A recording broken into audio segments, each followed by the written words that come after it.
like to talk about a student I had the very first year that I taught, 1967. His name was Richard. And at first glance, and maybe even at second glance, you'd see nothing unusual about Richard. Richard was the kind of student that the principal, Brother Jones, and I'm sure Dr. Yamada have seen. He's the kind of student who didn't give me much trouble, but he wasn't very excited about learning. I was teaching in Canton, Ohio. You might describe it as kind of a dreary city. When you get the kind of sunshine you get here in Fresno. The Midwest doesn't get this kind of sunshine every day. Most of the people in Canton, Ohio worked at the steel mill. And many students only aspire to go as far as that steel mill. Richard, in some conversations with me, had told me that's where he wanted to go. He was going to the steel mill after graduation. His parents had worked there. That's all he aspired for. And I guess that's okay. But I was 22 years old, just come out of college, very excited, English major, teaching all that stuff about poetry, trochaic tetrameter, iambic pentameter, anapestic dimeter, all that stuff that excited English majors. But I couldn't get Richard excited about that kind of stuff. Well, Richard one day raised his hand.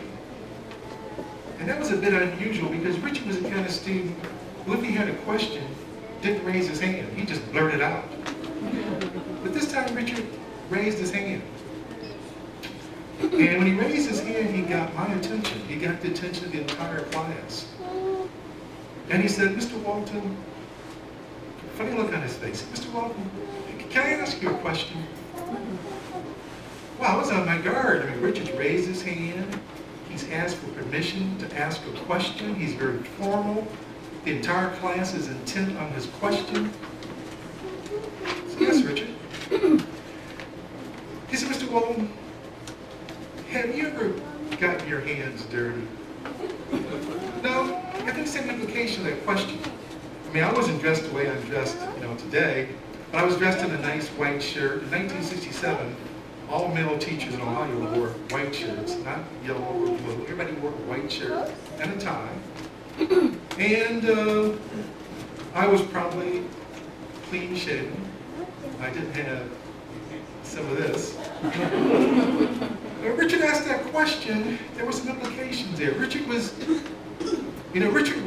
this. I don't know if you understand this. Richard was white. I was this. But that was okay. We got along. What Richard was saying was, in a sense, to me, you represent a class that's not my class. Now, Richard saw me as a person of privilege, I think. He saw me as a person who probably, sat around sipping tea all day and eating strawberry eclairs and reading poetry. So, Mr. Walton, have you ever gotten your hands dirty? Well, I couldn't answer Richard's question. I didn't answer Richard's question. Now, I could say maybe because it was late in the day, but that wasn't the reason. I could not tell Richard my story. I think as I look back on it, that somehow I wanted Richard to think that maybe I was in a class different from his. I simply could not tell Richard about having gotten my hands dirty. I couldn't tell my story. I know all of us have stories to tell. I'm sure these graduates have stories to tell. I could not tell Richard my story. I couldn't tell Richard, for example, that I was born in the South. Now, I know you good folks from California, you think about the South. You think about, Santa Barbara, LA, San Diego. No, not that South. I was born in the good South. Dr. Shepard spoke about that South earlier today. I was born in Alabama. And as a youngster, I picked a lot of cotton.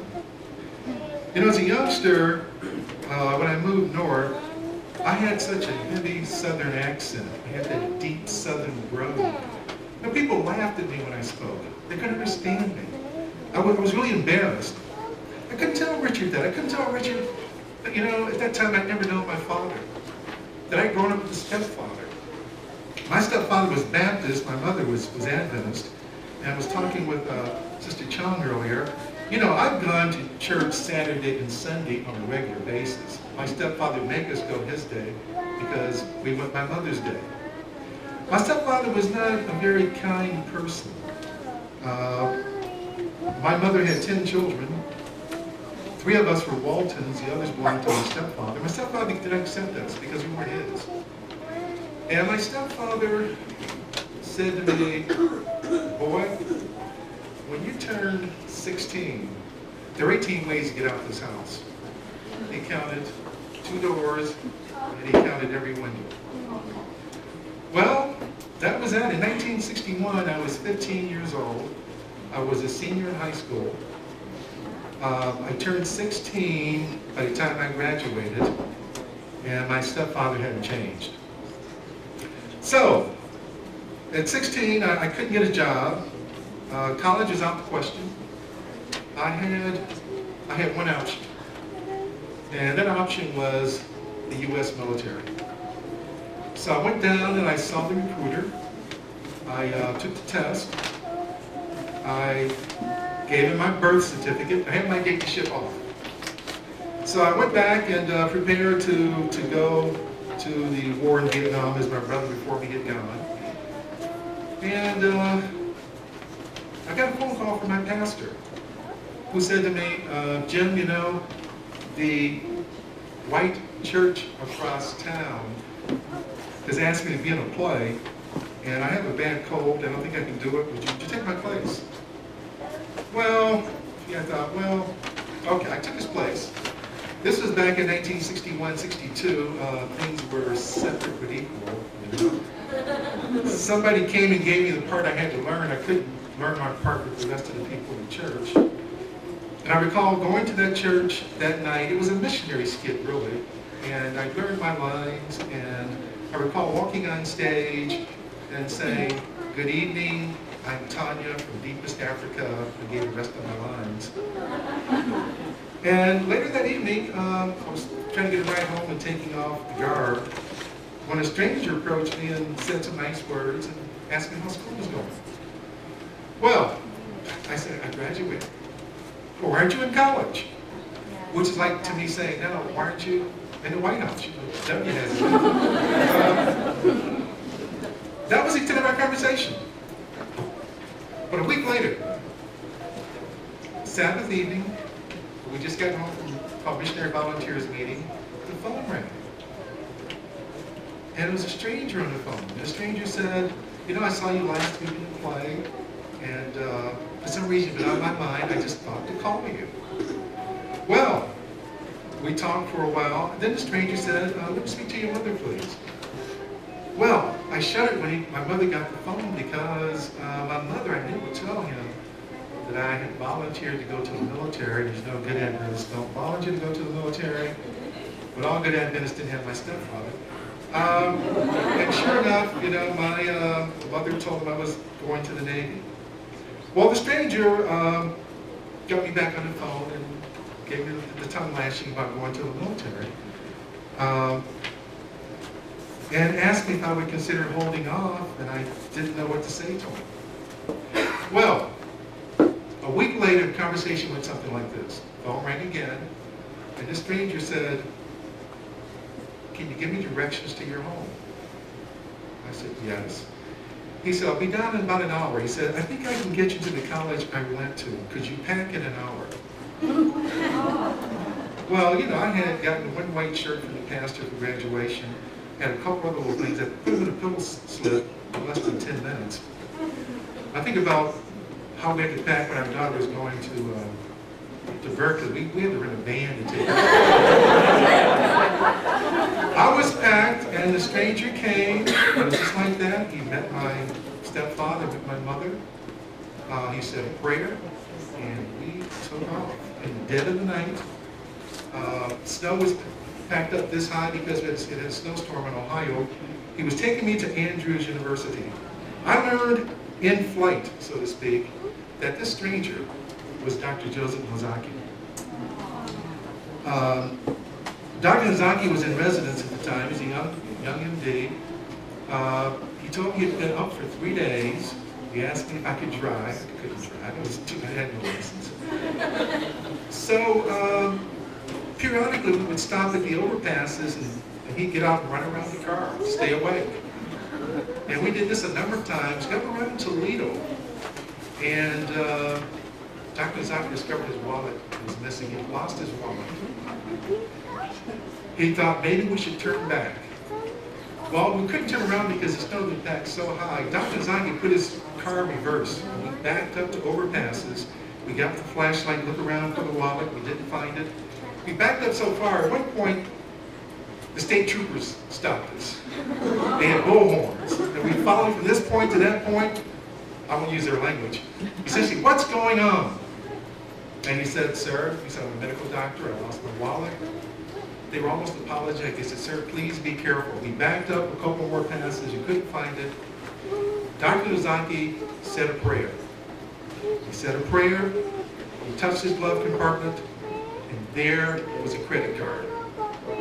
And Dr. Zaki said, Jim, I think the Lord means for us to go on. We drove on through the night, got to Berrien Springs.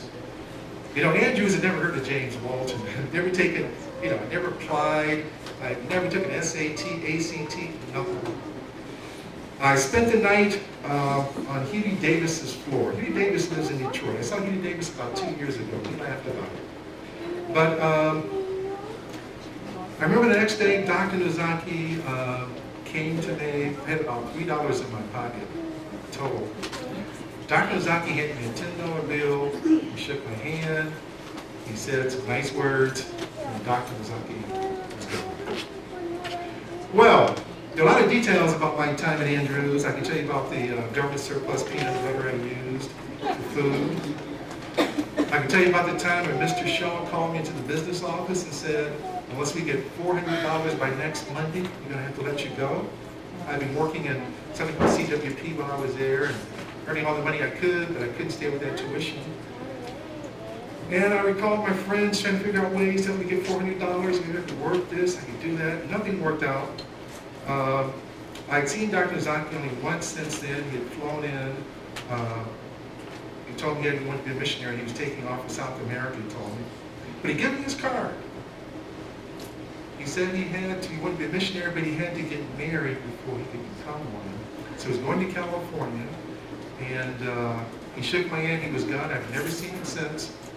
But anyway, I felt an obligation to tell Dr. Nozaki that I was going to drop out of school, I was going to work, and I was going to come back. I did not have a dime for a telephone call. I recall calling the operator, telling her I had to make a collect phone call to San Jacinto, California. And she said, where in the is that? Well, I didn't know. I recall the nurse came on and the operator said, ma'am, I have a collect phone call from James Walton for Dr. Nozaki. The nurse said, from who? And I was about to hang up the phone, and she said, I have to check with the doctor. Long pause. Dr. Nozaki finally came on the phone. He was happy, cheerful. James, how you doing? Da, da, da, da. Then I was afraid to tell him why I had called. But I told him, I said, you know, Dr. Nozaki, I'm jumping to school. You know, Mr. Shaw's told me I don't have the money, but I had stayed, I got to go. But I'll be back, Dr. Nozaki. Dr. Nozaki said to me, he said, Jim, he says, in my experience, when people drop out of school, they don't return. He said, you go and tell Mr. Shaw that Dr. Nozaki will take care of him. I went and told Mr. Shaw that, and he smiled. I never checked on anything. I stayed in school, and that was my experience. You know, when Richard asked me that question, I really wished I could have told Richard my story. Because I saw a lot of me in Richard, and I think Richard could have seen some of me in him. When I think about Richard, I think I lost an opportunity. I lost an opportunity to make a human difference. Because I think I could have helped Richard to perhaps realize that he could have gone on and developed himself, that he could have reached his potential. In the same way that Dr. Nozaki had allowed me to reach my potential. So Richard, It's been 34 years now, and if Richard stayed on course, he might be retiring now from Republic Steel. And Republic Steel is okay. He's a college student. I worked there for a couple of summers.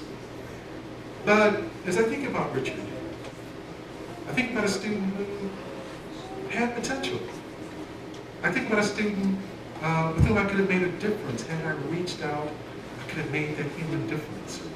And to that extent, I think I failed Richard. And Richard comes to my mind from time to time.